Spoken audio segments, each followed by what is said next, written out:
I'm always curious about how possibly can you integrate the beauty of Chinese and Japanese music and all this Eastern music so well.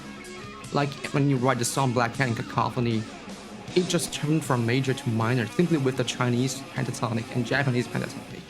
And in Forbidden City, you integrated some Arabian or like say, I think Egyptian scales or sounds that make it so cool and wicked. How did I manage to integrate all those kind of sounds? Well, when I was much younger, I'm sure I thought in that very simple terms of what scales and pentatonic and minor scales and things like that.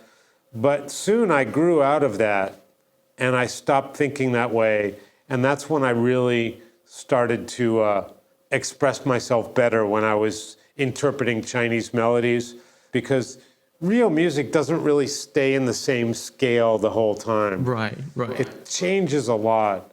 So I started throwing away the concept of scales and just started to concentrate on melodies and chords, and that gave me a lot more freedom. But like when I was working on Cacophony, a lot of that stuff was just kind of experimenting with things that other people did, but I did a different way. Everybody plays pentatonic scales, but I voice them in a different way. So I say, how do I do it different from other people? And let me expand on that.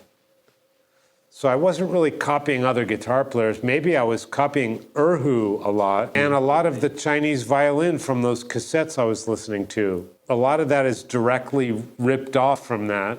Okay. But when I grew up out of that, you might listen to something like Illumination and say, you know what, that sort of feels Chinese.